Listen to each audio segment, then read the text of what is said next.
All right. Damn, yours was too good. Oh, it didn't start. All right. Welcome to Creative Insanity. Creative Insanity.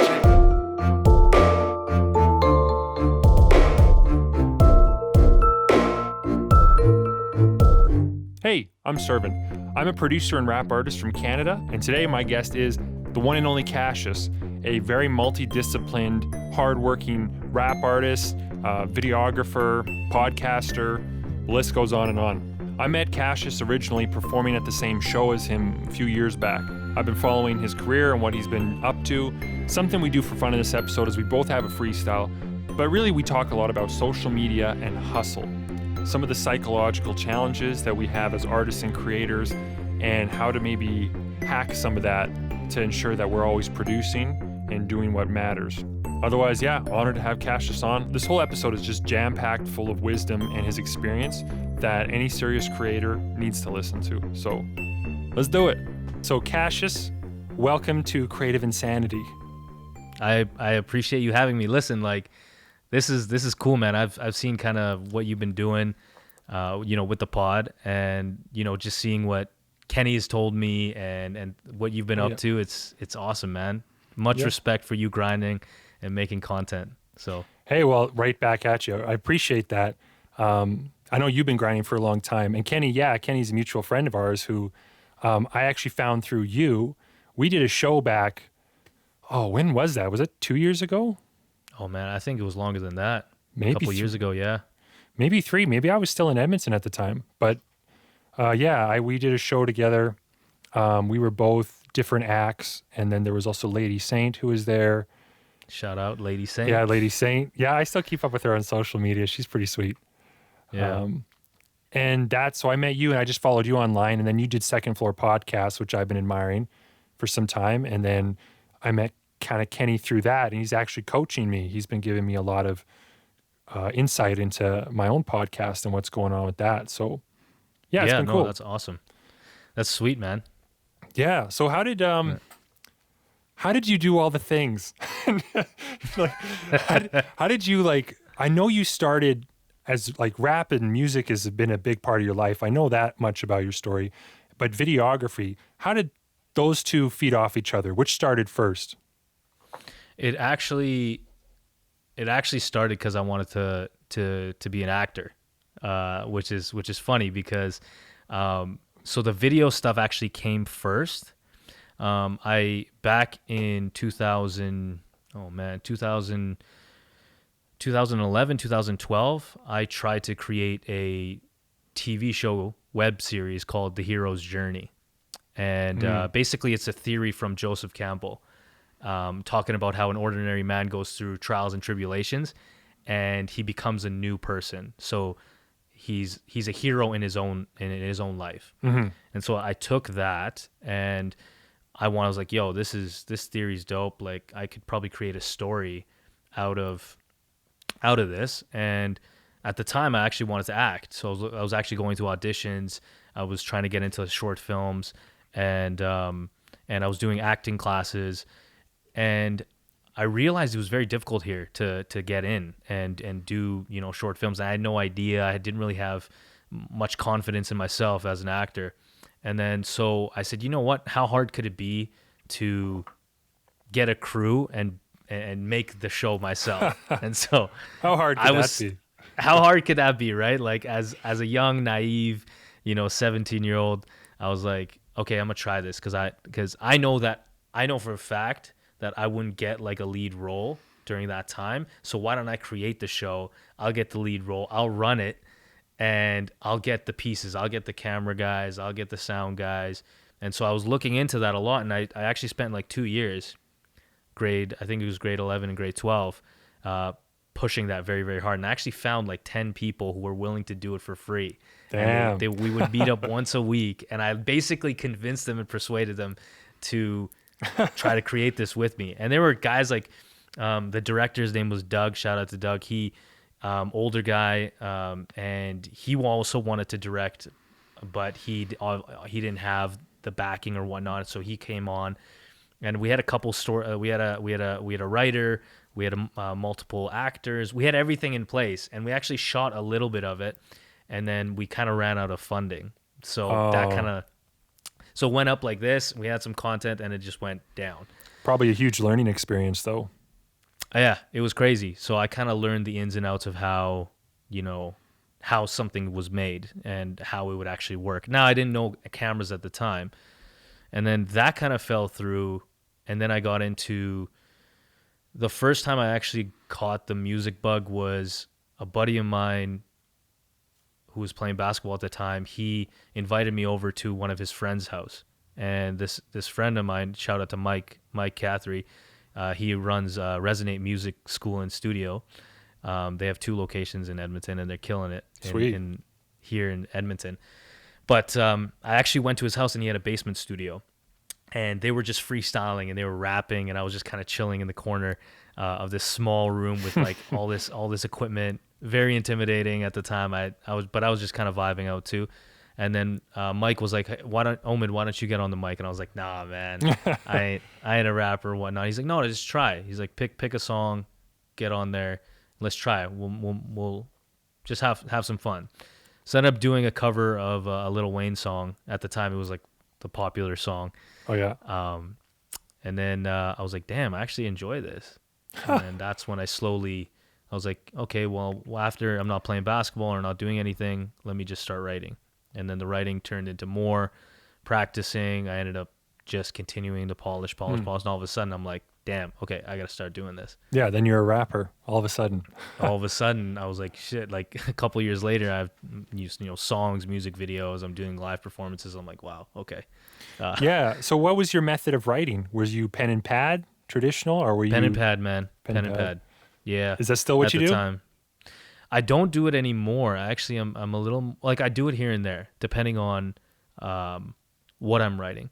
But now I'm a lot more quicker, so I'm just like on my phone. When I started, I was actually counting my syllables and scribbling out bars and redoing them and kind of going on and researching online about certain topics. Like I was really pushing myself and trying to get the structure and the flow right. So yeah, now I can, pick up the flow very, very quickly. I don't need to like count my syllables anymore, obviously. Yeah, it just comes more naturally. Yeah. Yeah. That reminds me of, I think he goes by Critically Corrupt. He's a young rapper, part of like this little posse of guys named Echo State out of Edmonton. And there's the young, really hungry guys. They're working hard. And this guy, Critically Corrupt, I know more about him in particular. He has kind of a similar origin story with rap in that he was very much like he was going online and looking up like poetry and like the rhyme schemes, and it was like how to count syllables and fill them in and like different things. And to me, when I first heard that it was his process, when I talked to him, I was like, that sounds weird. Like, would that even work? Like, don't you just kind of go at it naturally? But then when I heard his rap, I was like, oh, that's why. It's like he studied from the greats, and then it really influenced what he was doing. So like, shout out to him. He's doing a good job. And I mean, it's clearly had a great effect on you as well, because your rhyme, your flow is great. And it's like, it's very you. So you got your own kind of flavor to it. I feel like you have a real weight to your lyrics, but a sort of playfulness as well. Like one of your recent songs about like a lot of Jordan references came out and basketball and stuff like that. So like, yeah, I don't know. You got your own thing going on, and it's clearly come through from all the hard work. Yeah. I mean, before, when I was writing, when I first started, it was counting every syllable, making sure that the flow was, perfect. I wanted to create, very, very heavy music, almost activist-like music, kind of like, Tupac and some of the greats that talk about a lot of the relevant things that are happening. But then as I started to get into it, I almost lost a little bit of the fun and the playfulness, like you said. And so I had to come back to that, because it almost felt like I was putting extreme pressure on myself to try to make something that was powerful and make something that every song had to have some sort of lyricism, or every song had to have some sort of message. But a lot of the songs that we listen to are playful, not everything is so lyrically dense. Yeah. And so when I first started, I was very lyrically dense because I was like, oh, I gotta show, I gotta show off, like Yeah. showcase. Like if I'm doing this, like I gotta be at the top of the top, right? But then as I started going through it, I'm like, well, the songs that I listen to, they're not all lyrically that dense. Like I like a lot of songs that are very lyrical, but I also like a lot of songs that are like, just having fun, swagger, kind of like Ludacris. Oh yeah, he's good. Guys that are just having fun. But and that's why I kind of got into it at the same time, was I didn't want to lose the fun out of the process. I don't want to just try to like execute and lose the fun in the writing and the recording. And when I lost it, I was like, okay, I need to step back, get into the studio and just have fun. And that's why now recently I got into freestyling. Over the last year, I've just been throw on a beat and go crazy, and just whatever comes out of your mouth comes out of your mouth. But that was, I feel like there should be a part of that instead of just trying to continuously create something that's lyrical. Yeah, I think that's a very good point. And some people, when they're starting out, don't think they'll get there. They feel like, oh, the love's always going to be there. And then when they meet something like, when work ethic slaps love in the face a little too hard and it doesn't enjoy it anymore, it's like you do got to step back and you don't anticipate it until you're going through it. But I know, like for myself, I've gone through similar territory. I mean, I'm very much most often in that headspace too of like lyrically dense.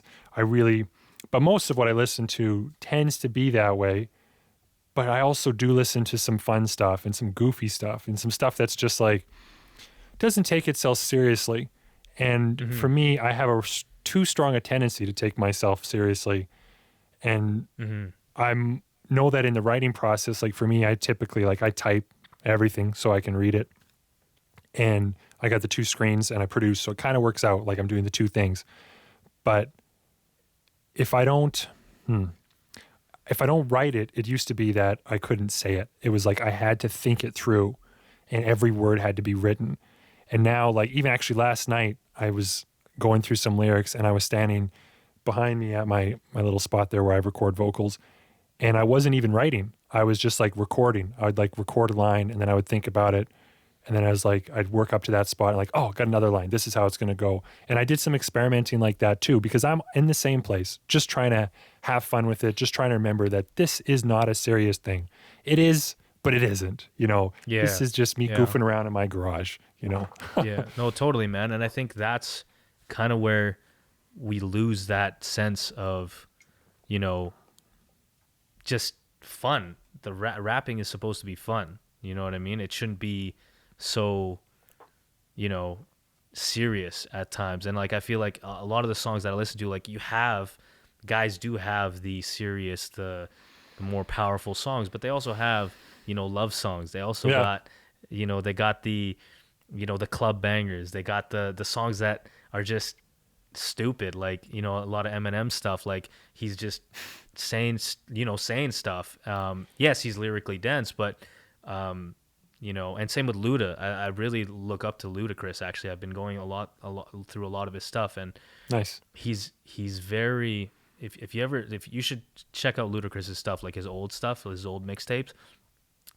Crazy punchlines, insane punchlines, but they're funny and they're fun, and the covers, the music videos, they're just fun. He's just having fun, and it's like that's something that I was missing for quite some time. And so now I've kind of tried to balance it with both. If I want to do a serious song, then I'll go all in. But then, like, you know what? Let's just throw something on that's dope, and let's just try to come up with some funny stuff. So yeah, I'm very much like under the power of emotion usually for music. Like it's such a strong influence. Like if I'm not feeling anything, then it's hard for me to write stuff. But my problem is too often I get feeling like down before I sit down to write. And then it's like I'm depressed or something, or I'm working something out, I'm angry, and then it all comes out. And then so the frequency of that is higher than the frequency of me just like, I just want to goof around and I've got some time and let's have some fun. But I have seen the difference in some of my work and some of my unreleased stuff too, like stuff where I've just sort of had fun and been chill and relaxed with it and gone a little funny with my cadence and just not so serious. I feel like some of those are some of my best stuff. And then, yeah, it's a process for everybody. But what you and I think, well, how long have you been doing rap for? I would say like actually doing it, like 2014. 2014. So about 6 years. Yeah. Similar for me. Let me think, because I was about 2014. I mean, I had been writing some music. I had been playing instruments and stuff, but the rap thing, I didn't start to think that it could be a thing. I think until 2015. I was 25. My daughter was. I remember she was just not quite one. I just turned 25, and I got Ableton Live, and I started messing around, and kind of came out as a rap artist, and that was an interesting experience. For me, I didn't have friends. I didn't have I'm going to sit down in the studio experience and vibe out with people. It was just a solitary thing for me, very lonely. I just didn't know many people who liked rap. I didn't fit the typical rap stereotypes that a lot of people had about what makes a rapper. So once I started doing shows and meeting people like you, I feel like a whole world opened up for me. So the fact that the dawn of your journey in rap music was wide from the start, because you're kind of in this social environment, this experience with others, people encouraging you. I feel like, oh, that just must have been different, like in a really cool way. Mm-hmm. I mean, when I started, it was very, in solitude in my parents' basement, trying to figure out how to rhyme, sitting in my car for hours, not wanting to, finding somewhere that's just being alone and trying to figure out how to flow. It took me a long time to figure out how to flow. I remember that. I remember the process very, very clearly, because it was frustrating, because I was like, how can I piece words together and actually make it sound good?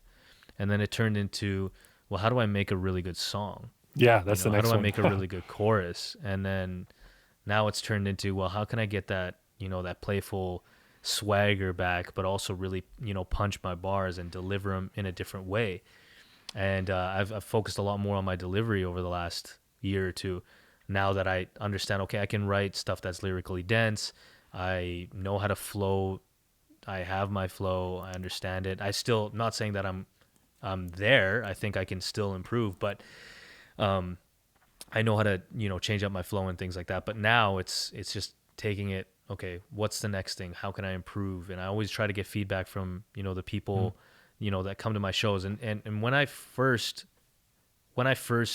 dropped, I stayed away a lot from live performances, because the fear. I've never I was very, very scared of performing. And so all I did was for the first probably year and a half, I just made music. I would make music and then music videos, music and then music videos, music, then music videos. And then when I, did my first performance, 20 people showed up. And those 20 people half of them were my cousins. Shout out to my cousins. And then half of them were the close homies that are still here today. Yeah. And every performance that I've done in the city, a lot of them have come out to support, and it feels good. That kind of gives me, the confidence to, I'm performing in front of my homies. You know what I mean? What better practice is that? And then after that, it turned into, more and more, and whatnot. So yeah, it started as being alone, though. You know what I mean? Maybe all these things do, in a way. Like you have to, because you said you were kind of nervous or not thrilled about going to perform, right? Like you felt like you had to work your way up to it. And I went through the same thing. And I know the first time I performed, it was at an open mic at the Brotel Festival. And I did 3 songs. I got to do 3 songs for an open mic, which was pretty sweet. And I messed up on every single one. I dropped almost a whole verse in the second one. And I actually performed before. I had performed doing some open mics with guitar and singing, and I had performed piano, many recitals, and also actually in a couple of I performed for the Alberta Winter Games opening ceremonies when I was 15, playing one of my compositions, just rocking on a piano. So I had some experience in front of people. But rap is a different animal, because you usually got backtrack or something to that effect. And there's a whole essay here that if you drop one line, it can really throw you, right? It's hard to get it back. And so that was an experience that I learned of the importance of muscle memory. Like I had to be so practiced that like you could put me anywhere in the song and I'll be able to pick it up just with my mouth without even having to think about it, you know? Yeah, 100%, man. I think performing, just because I have the itch to perform a lot more now, just because that's one area that I haven't done enough of. And I feel like that's just what it is. When you're afraid of something, it's just because you haven't done it enough. You know what I mean? And that's what I've realized with the podcast stuff, video stuff, things that when you get nervous about something, it's because you haven't done it enough. And it was the same thing with freestyling. You know, a year and a half ago, I could write amazingly, but you throw in a beat and you tell me to rap, I couldn't even spit 2 bars. I couldn't even come up with the lyrics. And so now, because I've practiced it every week, you know, with the homies, just having fun, and even on my own, I'll throw in a beat and I'll drive and I'll just try to come up with words. Anything I see, signs, I'll see, you know, on the Henday, and I'll just go through it. And then it's just practice, right? It's just like, okay, now, okay, I'm okay. And now it's like, oh, okay, I got a couple bars. Okay, 5 bars turns to 8, 8 turns to 12, 16. And all of a sudden it's like, this is fun. Like there's no expectation here with freestyling. And I think that's why we tend to shy away from the things that we shy away from, is we have high expectations of ourselves and we haven't done it enough. And so now it's like this mixed emotions. So a lot of what you've been saying has reminded me about the fact that you level up so much. Like you're so focused on seemingly like a gazillion areas of your life that you're continually growing and developing. You're never stagnant, which I did connect to your podcast, the Second Floor podcast. By the way, took me a long time, but I figured out the second floor because it's leveling up. It's the next floor. And so when I finally clicked, I was like, oh, of course. And Yes. that's very emblematic of, it seems, your life, because you level up in everything. Like you're doing videography work, you're doing Superbowl commercials, or you're getting you're keeping busy there, and now you're doing a podcast, and then you're growing, you're getting more and more diverse guests, you're partnering with people, you've got your music, you kind of have like all these different areas that have aligned. How do you do that? Why do you do that? How did that come about? Is that just who you are? You know, man, I think over the last probably 28, I would say 24 months, things have kind of really manifested. I think before that, it was a lot more in the shadows. I think, you know, like I said, I've been rapping since 2014, and, you know, I'm getting a little bit that inch of traction right now. Nothing has come about the rap stuff, but you know, the Instagram's growing, you know, people are listening on Spotify, that type of thing.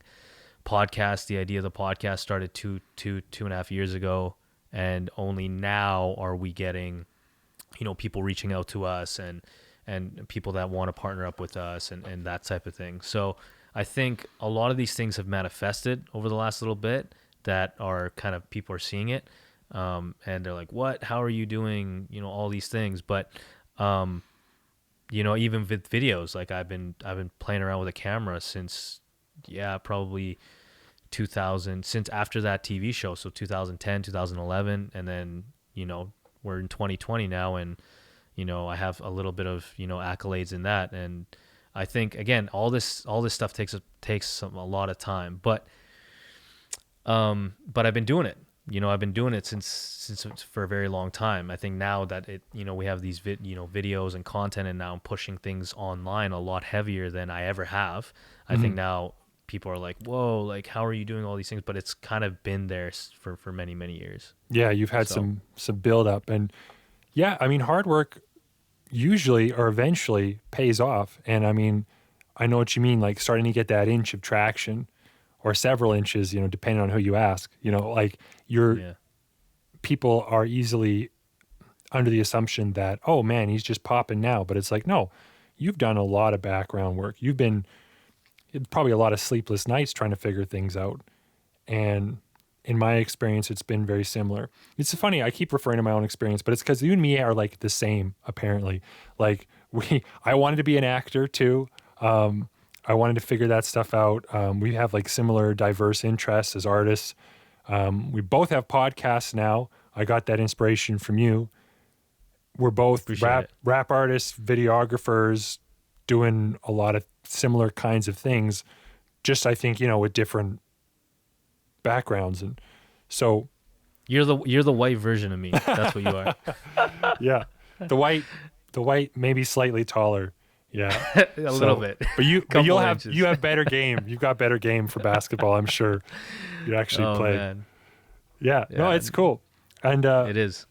something else that I think is really cool about what you do is that you seem to be fully committed. Like, you take things seriously. And I mean, I've been talking to Kenny a bit too and understanding, like, I heard like that you have like a whiteboard, like you've got schedules, like you plan things out, you try to work, and that has not come naturally to me. Like having a whiteboard, which I do now, that kind of thing has just never been easy. I've just been so spontaneous and like rise, fall, putting out content, not putting out content, trying, failing, like just like a lot of that kind of stuff. And you seem like when you lock into something, you just keep going for it. You have that level of commitment.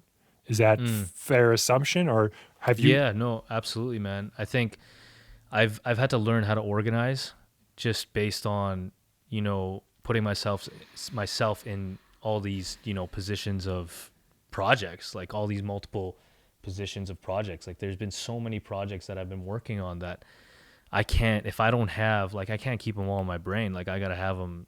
I'm a visual guy, a videographer, you're a visual guy too. I need to put them on a board where I can split everything in rows and sections and see what's due and what's not.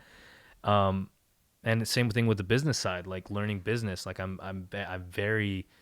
love business, and I've grown fond of learning how to make my own money, how to deal with clients, how to negotiate, how to price my stuff, how do I as a videographer, and this is something that you understand, is like you might like something, but your client might have a completely different vision. Oh yeah. And now you have to figure out, how do I cater it? This is my style, and I think this would look amazing. But now they think the complete opposite. They want the dry, the flat, kind of look. And you're more of an artist, so you're adding colors and you're adding more, certain things. And learning how to deal with people, I think, is very, very key.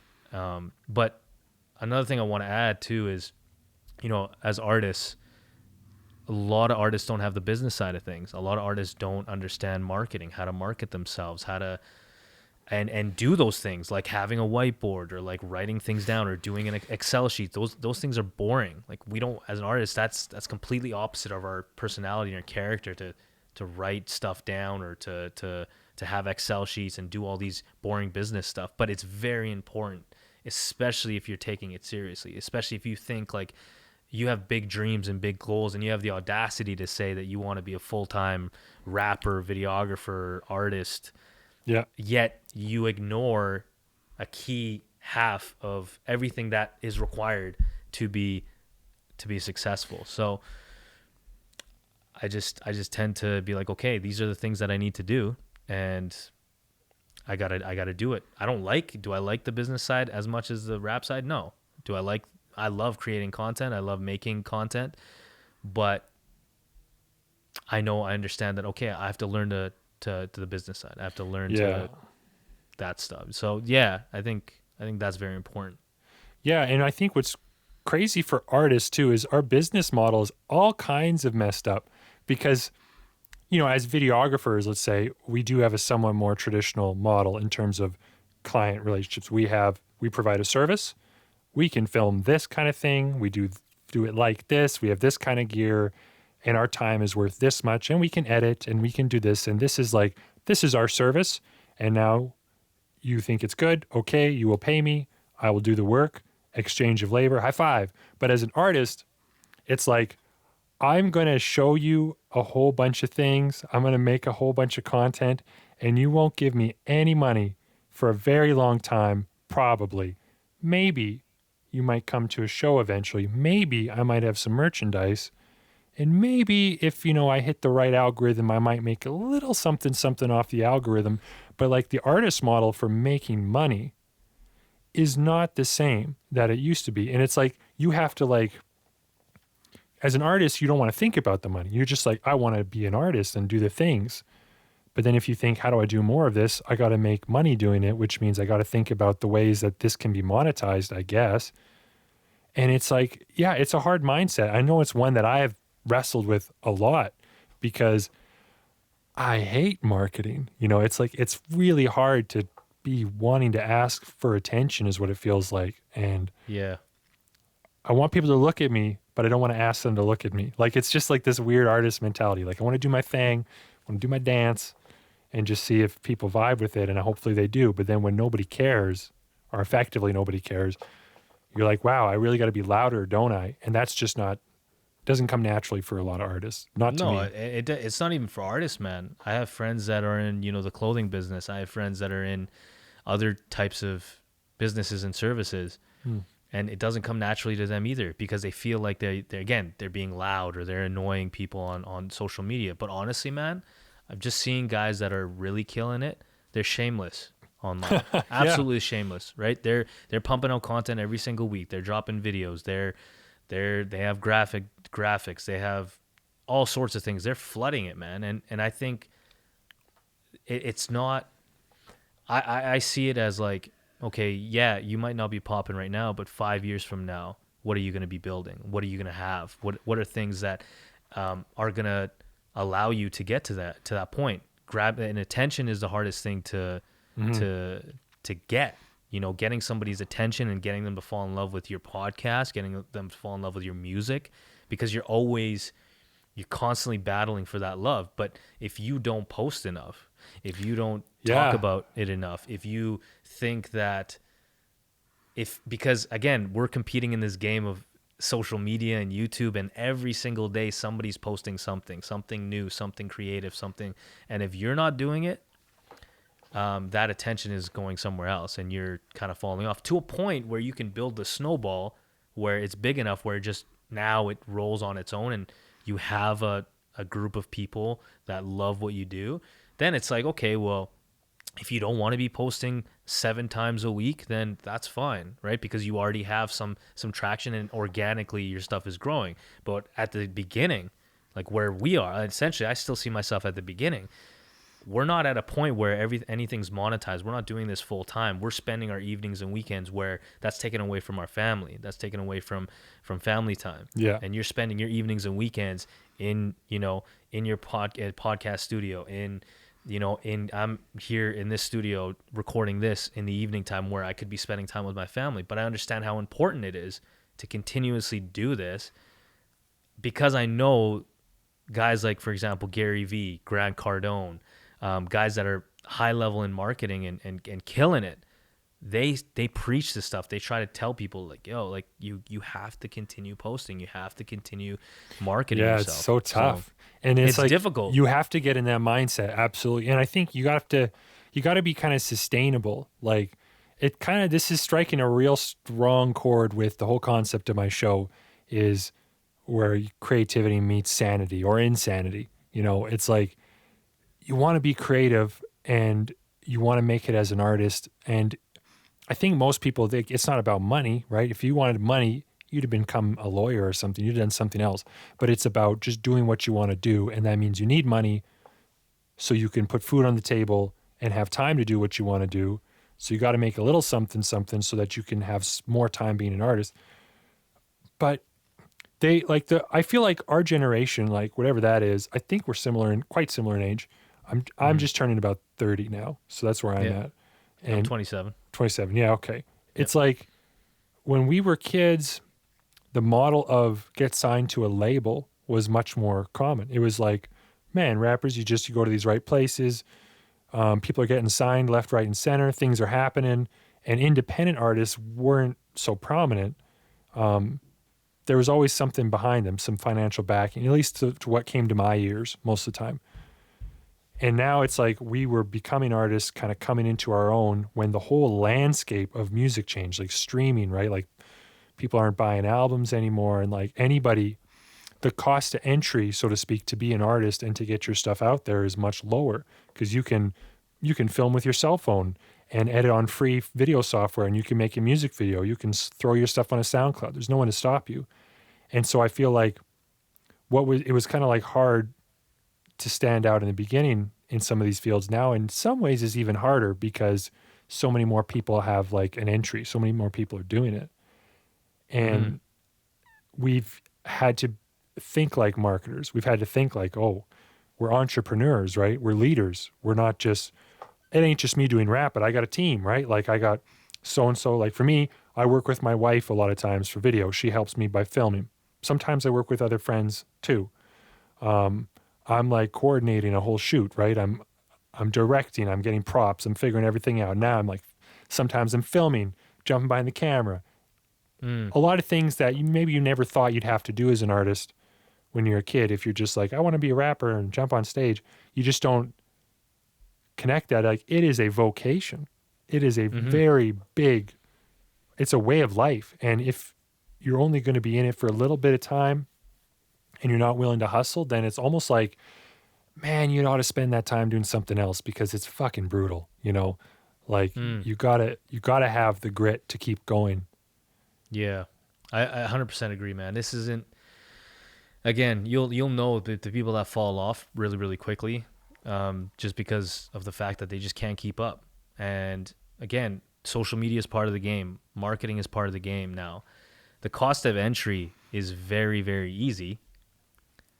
It's very, very accessible to anyone, but competing on a day-to-day, on a week-to-week, on a month-to-month, you know, that's where it separates, you know, the good from the great. You know, if you can spend an entire year posting every single day on Instagram, building. Can you do that for 2? Can you do that for 4? Can you do that for 6? Right? It's the same thing with a podcast. I asked myself, do I want to do this long term? I said, yes, I do. I want to post content. I think it's valuable. I think people will get a lot of value from this. Can I do it for 2 years? Can I do it for 6? Can I do it for 10? Right? I've made that decision in my mind, and it's go. It's just, that's it. I've committed myself, and here we go. Now, I'm not saying that you just continue to just pump out content for the sake of pumping out content, but the strategy needs to be there. You have to give yourself the tools so that you can win, because this is a game. You know, it's the game of life. You want to win. You want to get to the highest ladder. Everybody wants. It's not about fame. It's not about clout. It's not about that. It's about your full potential. Can you reach an audience of 500,000 people? How sweet would that be? You know, can your song hit 1 million? Can your video hit 1 million views? Right? It's not about the clout. It's more about like how can I influence and impact as many people as I can with whatever I'm creating. And so if you can't post enough, if you don't understand marketing, this is for all artists. It's just a message for anyone. You are losing. You are not giving yourself the tools to win. And if you're ignoring it and you're like, I don't have to, I don't think that's too much. Actually, I'll give you a story, okay? Before I end this kind of rant. Grant Cardone, I've been listening to Grant Cardone's 10X audiobook.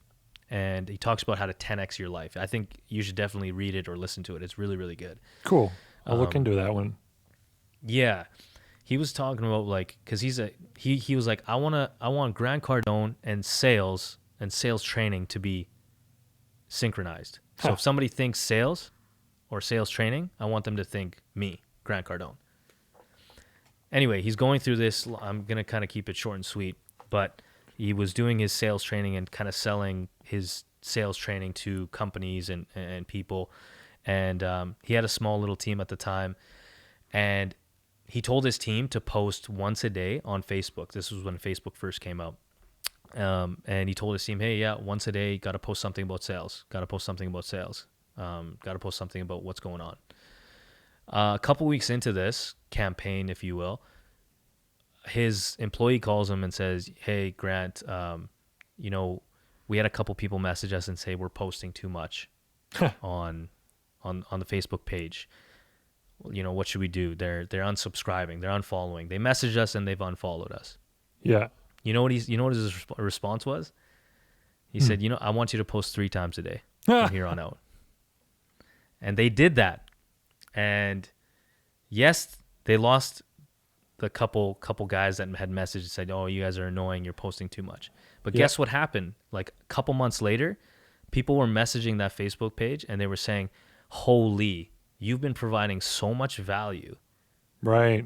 I am so in love with what you guys are posting about sales because we're trying to teach our guys to sell better and teach our staff to sell better." That they're like, please continue to give us more. Please continue. We love this stuff. So you will have like, there's two different ways to look at things, right? There's the one way of, oh, I'm annoying people. I think I'm annoying people. Let's stop. Let's slow down. But Cardone took the other approach. He's like, no, let's turn up the heat and let's go. And I think that's where people are kind of missing in terms of, posting and whatnot, is like, don't think of, that you're annoying. If you know that your stuff is valuable, if you know that what you're posting is important, if you know what you're producing is good quality, is high quality, is something that someone will take away or give people, an emotional response, you got to post it. Yeah. So. Well, I think that, as I get older, my priorities, like, they kind of shift around a little bit. And, I go so hard for music and marketing and just trying to get everything done and try to figure it out and kind of level up myself. But, I also have like 3 kids and they're like 5, 3, and 4 months now, like 3 girls. And I've got a marriage, I've got a wife, and it's like those things need time too. And so what I've been finding is that, like, I got these mad dreams. I got these things that I'm trying to do, and this inspiration, this muse I'm trying to chase, and I just can't seem to catch it all the time. And so what I've kind of gotten into is a mindset of like, I need to preserve my sanity in this process, but I also, there's that equal force on the opposite side that's like, you need to figure it out if you want this to grow. Like, if I want my podcast to grow, I need that consistency.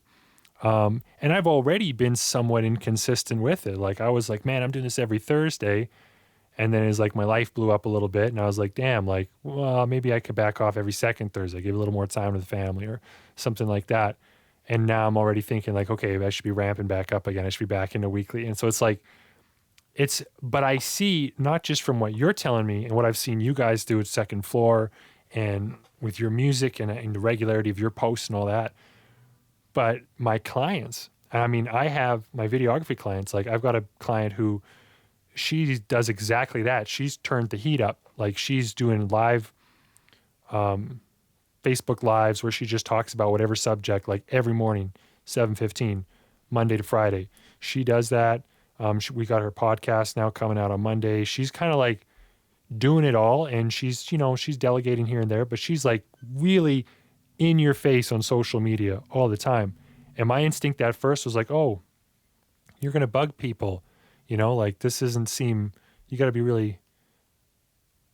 And what happened was, like, she leaned into being authentic. Like, she became vulnerable. She was herself, kept pushing this out. And now she's got, like, man, people are checking her out every morning. Like, people are listening to her. She's getting more clients. People are checking out her work.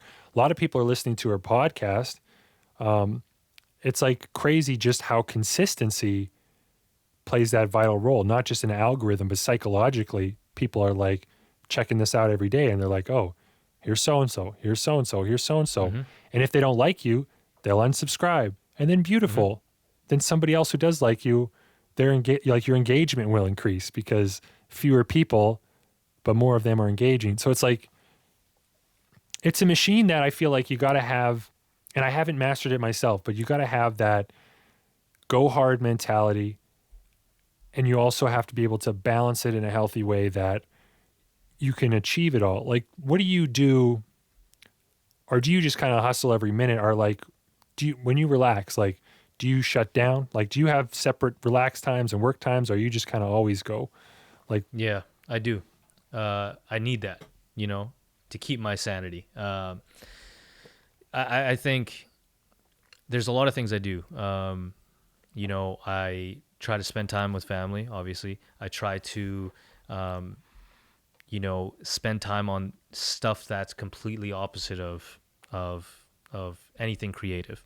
Exercise has played a vital role, especially this summer. Is like going out on bike rides with some of the guys, working out, running, just getting away from certain things to, keep my body, keep my mind healthy. And I think that's very important too. A lot of people don't talk about that. It's not about just being healthy in terms of exercising. It's about, when you're healthy, you are on longer. You don't feel sluggish. That means that the hours that you spend, whatever that is, you're more alert, you have longer, you're more productive.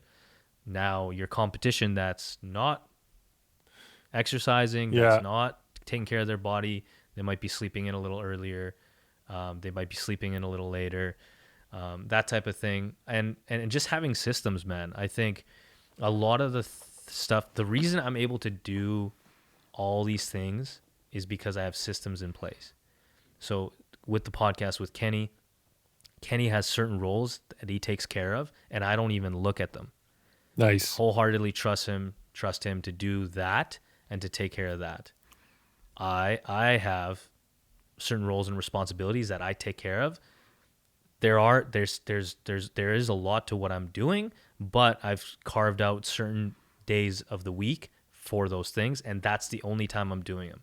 Beautiful. So unless even if it's hell on earth, I'm still doing it. Unless it's an emergency, like family needs me, something's going on, I have maybe a client shoot that I have to shift that day for something, then I will make that exception of changing it. But every single week, those things are in place. And little things like when we shoot episodes, I'm not coming here every single week to shoot an episode. I'm shooting 4 at a time or 3 at a time. Yeah, you're batching. I'm batching, right? You know this. It's the same thing with the music, or it's the same thing with whatever it is. It's like, okay, everything, I'm going to spend all my time on this and this alone, and I'm going to get more done within those hours. Now I have, if I want to spend that evening with family, if I want to spend that evening watching Netflix and eating popcorn all night, I can. Why? Because I've spent those hours efficiently and effectively, and I've delegated those things to other people. That's another thing. Artists have a lot of difficulty delegating to other people. We have interns. We have people that do our graphic design, our promos for Instagram. Shout out to Kevin. He's been doing our promos for Instagram for the last 6 months. Nice. He does a good job. He does, yeah. And again, those at first I was like, nah, they have to be this way. Nah, they have to be that way, Kevin. Nah, right? I was nitpicking. Yeah. And it slowed down our productivity. Then I realized, what am I doing? Why am I spending so much energy? This promo video is going to come out this week. People are going to forget it the next day. Forget it. Here's the brand guide. Here's where you have to kind of stay in place and let his creativity go with it, and let him make sure he gets 2-3 promo videos done that week, every single week. And now I'm not worried about it. I haven't worried about it in the last 6 months. And guess what? That headspace is beautiful, man. You're not thinking about it. You know what I mean? So yeah, exactly. Yeah. So okay, and I'm going to give a shout out to Kenny B too, because like you mentioned systems, and when I went to him for some coaching, like with his business and what he's doing, because he's just killing it. I was like, he asked me, "What's your goal?" And I was like, "Okay, so I'm quite disorganized about everything. I'm getting more clients now. I'm getting more work. I'm getting busy as all shit, and my wife and children need lots of attention." And I said, I need systems. So, I'm working with him for a few months, and it's like, you know what? I want my life to be more streamlined. I have to work out some systems in place.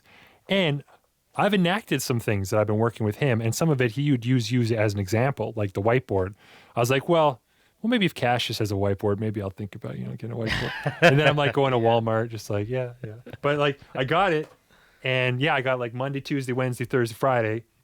And then like for some of my regular clients and the work that I've got to shell out for them, I have it, I've thought about it intelligently and broken it up throughout the day. So like I got this many hours here, this many hours here. And I even have like tasks that I just check off because I have some like regular weekly stuff that I do. I'm always filming this kind of thing. I'm live streaming this event, and it's recurrent. And editing that, I'm posting this, I'm doing these sort of things. And so that freed me up quite a bit mentally. That it also kind of gave me time. But I mean, then I started struggling too. It's like, I'm so free spirited, and I'm also like, I'm learning quite seriously, like more seriously than I realized, ADHD too, to the point that I'm even considering medication for it, because like I can be so scattered, and it's taking kind of years for it to get to a point where I'm like, damn, like, you know, maybe I'm too scattered. Maybe this is working against me. And so something I'm thinking about and considering right now. But it's just like trying to create a system, trying to create something that can kind of manage itself. And just before I got on the interview with you, I'm hiring somebody. I had an interview with somebody. Amazing. Yeah, like I'm hiring someone part-time to work for me. And it's like, man, I've only been like full-time working for myself since March. And I'm already hiring somebody to offload some of this stuff to create some more time and more opportunity for capital, and to try to like, you know, condense everything, make more money. So I have more of my free time to myself to pursue the art, to pursue my writing, to pursue the music, to put out videos. You know, it's like, it's so important to work with someone on that, and to have someone take genuine interest in you and be able to kind of help you evaluate your life. At least in my case, like I was too in it to be able to understand it. Yeah, and that's, again, I said this before, but it's a lot of artists have this problem of not being able to delegate certain things, especially if you have multiple passions. Like you're kind of like me. You're doing multiple things, and you can't. It's physically impossible to do every single thing all the time and not get burnt out. You know what I mean, and not feel overwhelmed. And there's been many cases I've felt overwhelmed. I feel the burnout. But learning, again, that's business. How to scale. How are you going to scale? Well, you can't scale if you are doing everything yourself. Yeah, it's all about now. Yeah. Yeah. Sorry, I interrupted you there. It's about no worries. It's about finding a bottleneck. That's what I found. It's like, where's my freaking bottleneck? And like for me, I've realized, hey, my bottleneck is I've got only so many hours that I can work on this, which means if I have a limited time, like, you know, my family, I want to give them evenings if I can. I want to give them weekends if I can. Like, I don't want to be slave to my work all the time. How do I make that work? Well, my bottleneck is I have only so many hours to give. Well, I guess I could hire somebody to do some of what I do.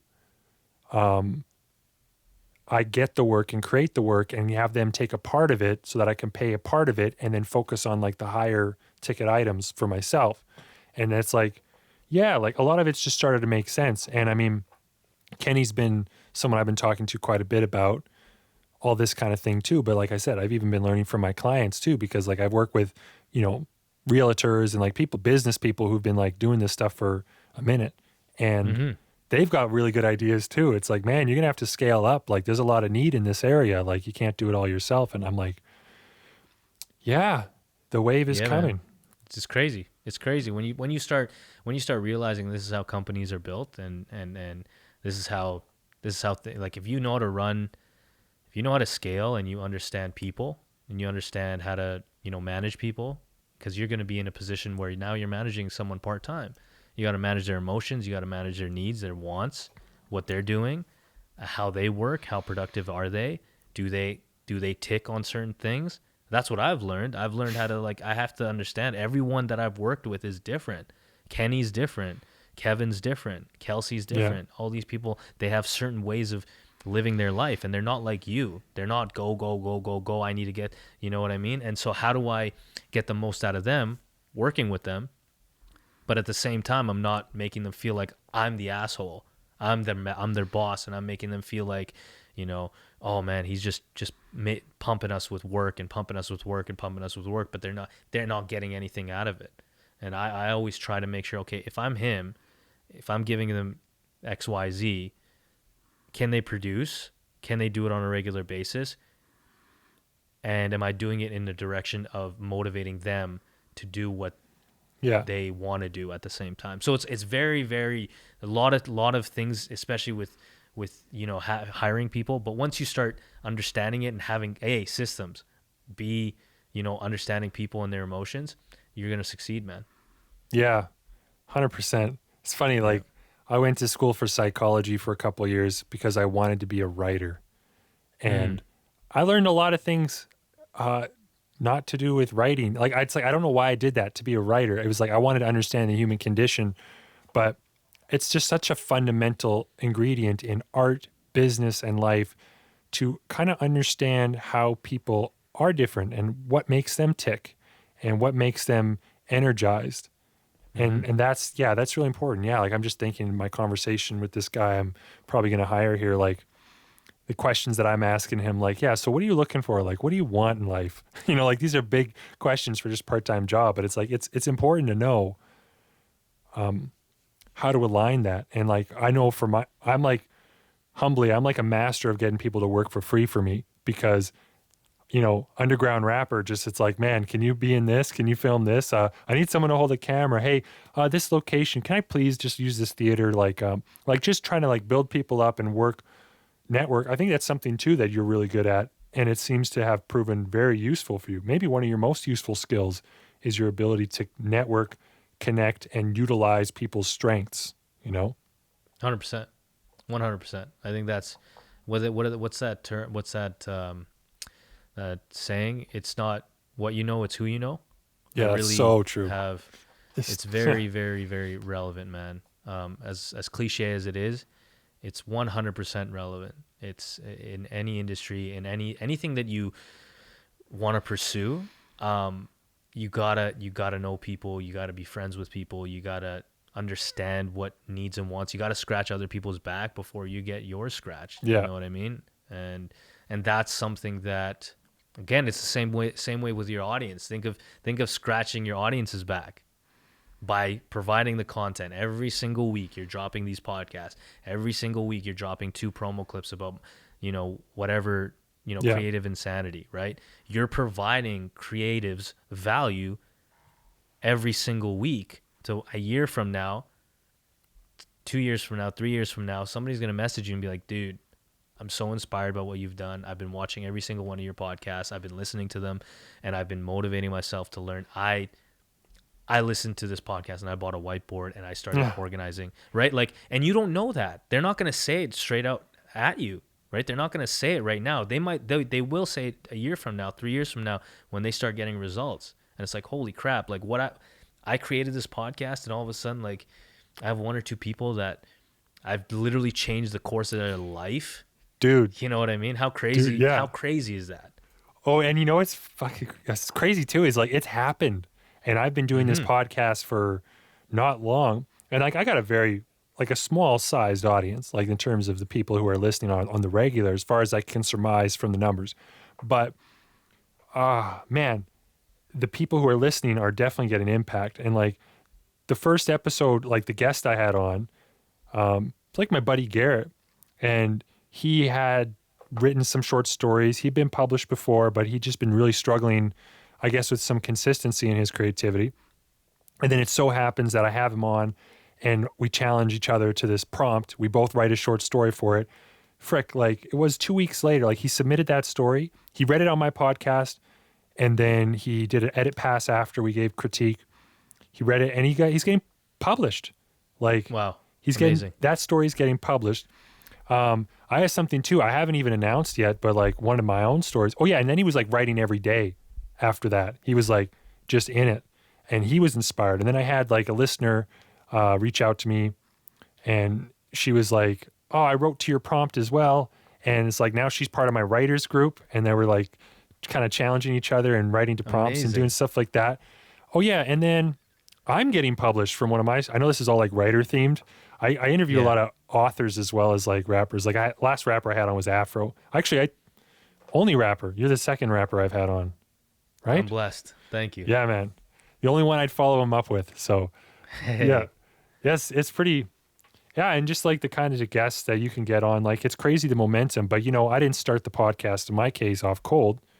It was like, I have been an artist for some time and like, damn it, I've got like 17 music videos and that is nothing to shake a stick at.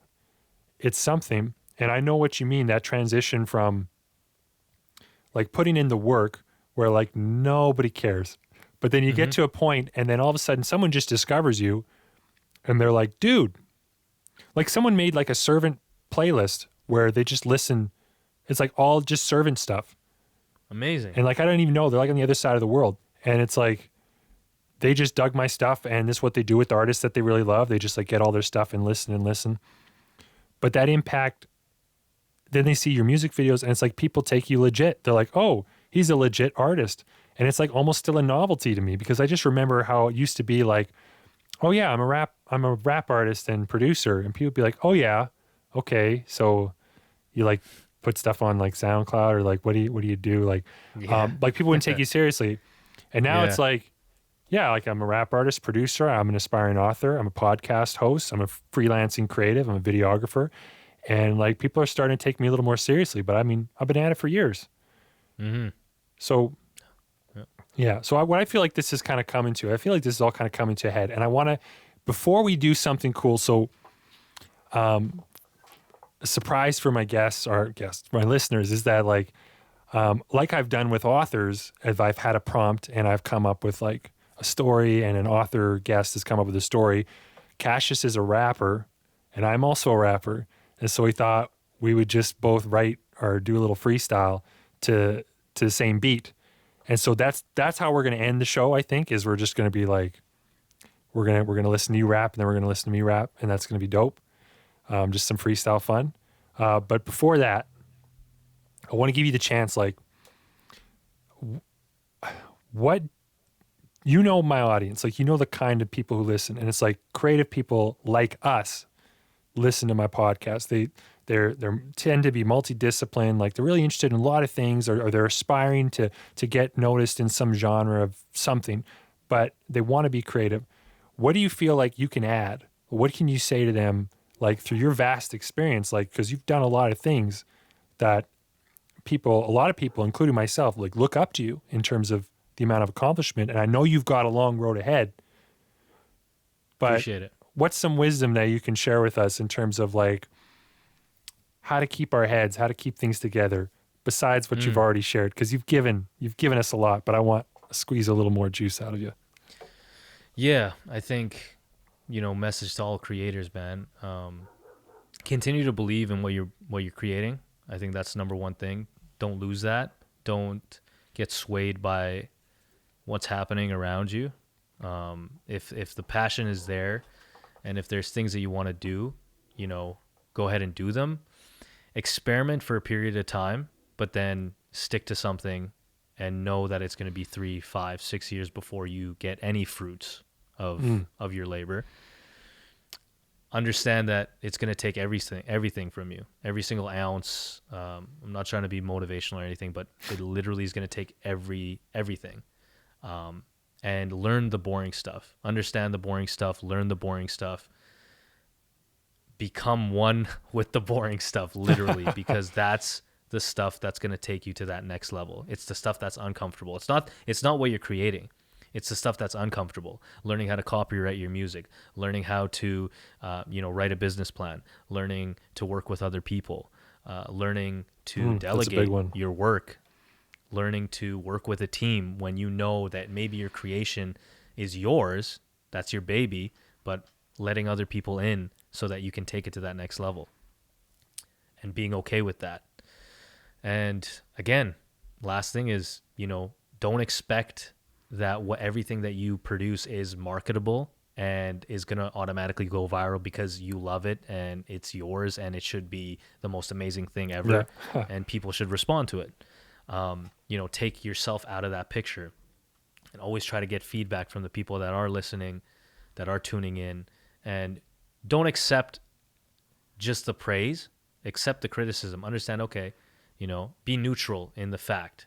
I get a lot of praise from Second Floor and the raps and stuff from my inner circle, but I always ask them, I'm like, I understand you support me, you love me, you love the work. I want what is bad? What's bad about the Second Floor? What's bad about my music? Like, why aren't you listening to it on a regular basis? What is it? Tell me, because I have this blind vision and illusion of everything that I produce is great because I feel like it is. Yeah, you're in the zone. You love it, of course. I'm in the zone. but tell me what do you see from your lens that I could do differently, and not taking it personally, right? They might say it's shit. I'd be like, okay, great, give me more. What's shit about it? Is it the audio quality? Is it the video? What is it that you don't want to listen to, or what is it? Is it not? What is it causing? And so I think being able to step back and see those things is going to take you to the next level. And so that's the message I got for the creators. I think, that's a very good message. And I think that if people take that to heart, there's a lot of distance people can cover with that. I really like what you said about getting comfortable in the uncomfortable, like embracing the boring. It's something about like loving the grind. It almost sounds like a cliche, but it's so true. If you don't love every step of it, at least something about it, like marketing, you hate marketing. If you don't love the creativity that's involved in marketing, and that you get to express a unique side of yourself, or maybe you get to play shameless fun and just ask for attention, like whatever it is, you got to find something to love in it so that it doesn't bring you down, because we both seen that burnout, Well, here's the thing. I'll tell you this. If I said servant, if I said your music will pop, you'll get millions of views, you'll get the praise that you want, you'll get, your stuff monetized, but you got to learn Facebook ads. But you got to learn how to write a proper description. But you have to learn how to write a solid business plan. Would you do it? I'm guessing the answer would be yes, right? Yes. So that's what I'm saying is like, okay, the boring stuff is boring. You don't want to do it. You don't want to even look at Facebook. You don't want to look at the ads. You don't want to learn it. You don't want to study it. Oh man. Yeah. But if I say your music is going to pop if you learn X. Yeah. You're gonna get off this podcast right now and you're gonna go learn it, right? Yeah. But that's the mentality I have. There's a lot of stuff I don't want to do, man. There's a ton of stuff. The back end stuff, it's boring. It's just I don't want to do it. I just want to create. I want to make music and I want to make videos, and that's all I want to do. But I understand that if I don't learn these ads, if I don't learn the YouTube algorithm, if I don't understand Instagram's algorithm and it's constantly changing every single month, if I don't understand that how many times to post, when to post, how to post, does this graphic look good, does this graphic look bad, how to work with my team so that my time can be efficiently spent, so that I don't have to do Instagram promos, that I don't have to do the graphic design for my podcast, that I can focus on the strategy of the podcast, I can focus on things that are important to take it to the next level. I'm shooting myself in the foot by not learning those things. So it depends on how serious you take it. If you're an artist and you say, you know what, I don't want to worry about that. I'm just an artist and I'm free flowing and I just want to make my stuff and just have my friends and family love it and I'll just post it whenever I feel like it. Okay, no problem. But if you're saying in your head, what's your goal? And you're saying, you know what, I want to get this to as many eyes as possible. I want to get this to potentially bring in full-time income. If that's what is in the back of your head, if that's what you're saying, you have to learn the boring stuff. Yeah. No, 100%. And you're not every artist. And in fact, not all my listeners are like that too, right? Some of them are like, damn, this is a fun hobby. I like to write stories. Oh man, I'd like to do my poetry. I love to do photography, like whatever it is that they've got going on. Not everybody wants to make a living out of it. Some people like their jobs. Some people like their life and they just want to have some time for their hobbies. And like, that's a very valid existence and that's a good existence. And then there's nothing wrong with that. Yeah. Some of us are cursed with the, this has to be the thing. This is like, it's like this or bust. And like, yeah, 100%. We got to take your advice with that. I got to take your advice with that. I'm hitting it on some areas, but there's others that I can get better. And so you're inspiring that leveling up to happen for me. But yeah, let's wrap this up with some freestyle. So I figured, but you can nix me on this, but with my story guests I have on, I usually have them go first, guests first. Sure. Does that feel about right to you, or do you want to wait till the Up end? to you. You pick. You decide, man. Oh damn. Okay, well I'll be consistent with my story guests. Sure. Guests first. So you can go ahead first. All You're right. gonna run the audio on your end, and yeah. I really love this beat, man. There's something about this beat. Yeah, you picked it, so I hope you do love it. This was out of my comfort zone. I was like, man, this is, it's like a Nas type beat. So yeah, quick shout out to the producer, Louis David, for this beat. That's pretty dope. All right, here we go. Ooh, this beat is so fire. Okay, here we go. Hey. Yeah, searching in silence, looking for that diamond ring from the rap tunes I bring. Mama, I'm sorry, this the path I chose, the black sheep of the family. I know that you can't stand me sometimes, but I'm trying to live the dreams that they sold me. Hall of Fame type of glory. You know the story, a young brown boy trying to make his rap dreams onto TV screens, and yet there he goes, driving up that taxi, looking like his daddy. I know that he ain't happy, paper chasing just to spend it on some fucking pussy. There he goes, lil' bro, I know that you can't save him, cause all he got is one hoe, and she make him pay up, showing off to his bros like he fucking caked up, knowing life ain't a layup. Try another day, player, I say it straight up, I'm on my way up, stay poetic, I'm overzealous, I'm no exception to this life, I could've died twice. Mama, scared of the whites, cause it could be the last day she sees a boy tonight.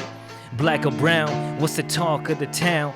Bills piling up, I got shit in my account. Fuck it, so be it.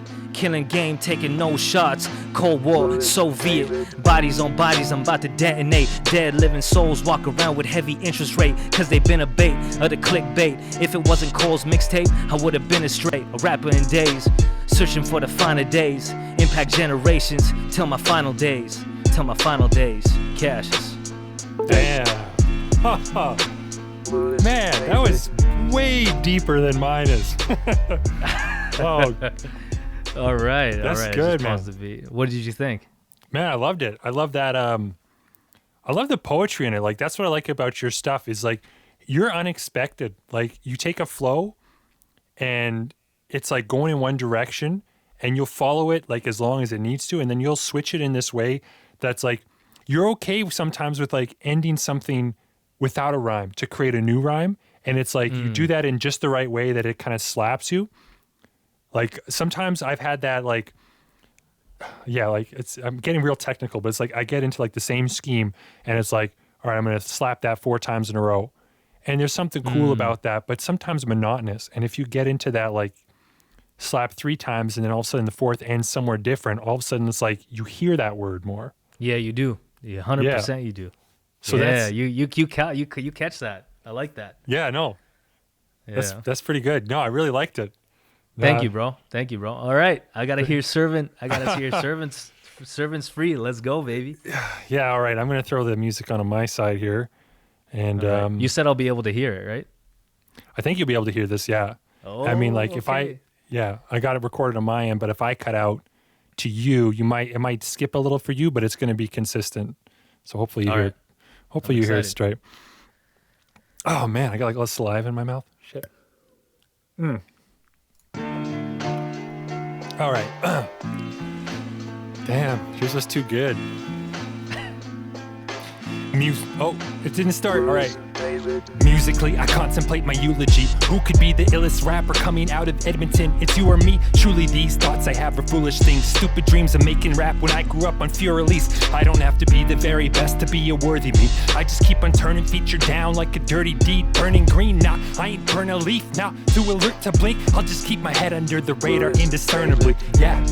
I'm thinking that meanwhile we can freestyle. Weird to wolves in sheep's clothing. This is how man a sheep howls. Keep wilding the beats while enemies wow at the offsides. Keep growling at us like it was beef served in a dogfight. All eyes on me like I was Tupac in a crossfire. Who's bothering me? Call it a cheap shot at a stoplight. Keep hollering all night. Keep talking, I won't bite. These problems I'll fix with duct tape and a hog tie. But that's a bit extreme of imagery. R.I.P. to every legend who died so I could breathe. I fall asleep, man, every night, but still I live the dream. Respect to all those who influence these abilities. Kill MCs, nah, I don't kill a thing, gone. I don't need to die inside their silly game to respawn. I just need to be my inner child, caught in free thought. Free balling to the beat is how I keep strong, And there ain't too many other rappers who be honest. They keep thinking they're fly, I see them free falling. They hit the ground and it hurts, meanwhile I'm down to earth. But these pockets alive, they sell them out of shirt. Crowded surf, lights are down, out of words, out of bound. I don't want to make it to the top just to figure out that I have nothing but the struggle to the top to talk about. I'm gonna love life and fuck rap. Woo. Yeah. Sheesh. Damn, bro. That was good. That was a whole song right there. Oh, yeah, was it? Thanks, man. Straight. No, that was great, man. Oh, yeah, much appreciated. I should have gone first because I got nervous after I saw you. I was like, damn. Yeah. And No, it's all good, man. It's all good. I loved it. Yeah, I was briefing some of my lyrics too because like I didn't have it all memorized. But this is kind of my process. Hey, I'll write it at the computer here, and I'll stand up and record. But yeah, I like it, man. You have a flow. I like the change up of flow. I like that. A lot of guys can't do that, and I think that's something that is, for high level rappers, that they can switch up their flow after 4 or 5 bars and then be able to pick back up and then switch it again and pick back up, switch it again. Yeah, really well done. Thanks, man.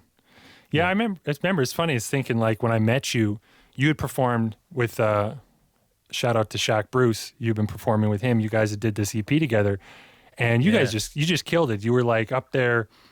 You were like getting people to come up front and like move their hands and stuff. Like you had a lot of crowd engagement.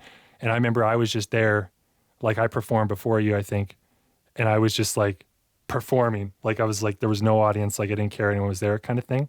And I remember we talked afterwards about like how to engage people and stuff like that. It's just funny. I just came into my head just after we did this. Like, yeah. I think, and just kind of touching on that, I learned it from other guys, seeing, and it's just, again, studying, when you watch performances, like I watch performances of guys, it's kind of weird, but I watch like a full on, like I'll go on their concerts and watch like the full hour or full 30 minutes of their set. And I watch to see what they're doing. How are they breaking between their songs? What are they saying? How are they getting the crowd involved? It's really about the user experience, man. Everything we do is about the user experience, and going up on stage, if people out there standing watching you perform, if they're not in it, if they're not feeling like they're connected to you and what you're doing and you're just performing, that's why I was doing all those things. I was just trying to get even though it was all my homies, it's just friends. Like it's not like there was a couple people such as yourself and Lady Saint that I hadn't met, and a couple other people that were in the bar just there. But those are like, you bring people, you get them and get their hands up, get them feeling like they're a participant in your performance, especially because it was such a small performance. It's very important because then they enjoy it a lot more. They might not understand your lyrics, they might not hear anything you're saying, but if they're feeling the energy in that bar, they're gonna come out a lot. They're gonna be like, damn, that was a great performance, even though maybe I fucked up, maybe I missed half of my lyrics, but I'm getting them to clap their hands and hands up and feel the beat and just yelling at them, and they're feeling and they're yelling back at me. It's a different experience, and I feel like that is just as important as a performer, as a rapper. Understanding all these aspects is just something that you gotta, and you just learn over time, right? So that wasn't the case in my first performance.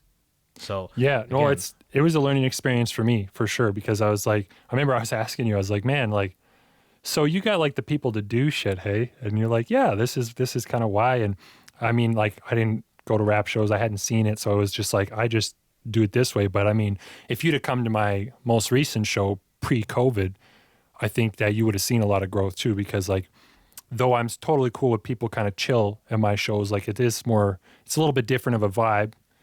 I definitely had much more involvement, and I even got like in the crowd at one point and stuff. And like, yeah, I'm just learning all the time. And I think that was a learning experience. And so was this, like, you actually kind of moving my mind a little bit on some of these issues that I've been wrestling with. And yeah, what a great way to end it. Like, thanks for writing and working out some freestyle for me, because that's like, yeah, that's really cool for me. No, it was fun, man. I appreciate you having me on. I hope that creators get a lot of value from this episode. And you keep killing it, man. Keep doing your thing. And yeah, just keep your head, as much as there's chaos and it might feel like hell all over the place and you're overwhelmed. I understand. I totally get the feeling. I understand that. And it's just a matter of switching some things up, understanding systems, being more efficient, you got the whiteboard. That's a great first step. Yeah, right? definitely. What's something else that you can add on to that arsenal? Another whiteboard. Another one. But yeah, like just little things will definitely help in that regard. So Yeah, man. Okay, where can people find you? We got Second Floor Podcast. That's one of your outlets. Yes. You can find Qashus on all platforms, Instagram.com/QASHUS. If you search that on YouTube, I got my YouTube channel, Spotify, Apple Music, Google Play. All my music is at Qashus. So make sure to tune in. Yeah, follow him on Spotify. Check it out. Also check out Second Floor Podcasts, where him and Kenny B, my coach, together they interview a lot of people, and you guys interview creatives as well, but you got a lot of business types, a lot of people who are just all about leveling up. And there's going to be a lot of crossover, people who like that, and people like this podcast. So check that out as well. Yeah, okay. And thanks again, Qashus. This was super dope. I look forward to having you on next time. Thanks for having me, man. I appreciate it. And a cut. Thank you for listening to today's podcast. If you found any of this valuable, please consider subscribing, recommending this to a friend, or leaving a positive review on iTunes, Spotify, or wherever you happen to be listening. If you watch this on my Servant YouTube channel or Facebook page, please leave a comment and share. I love to hear from my listeners and learn from them. Learn more about me at www.servant.com. That's SRVENT.com. Thank you again for your time. Now go be creative and sane.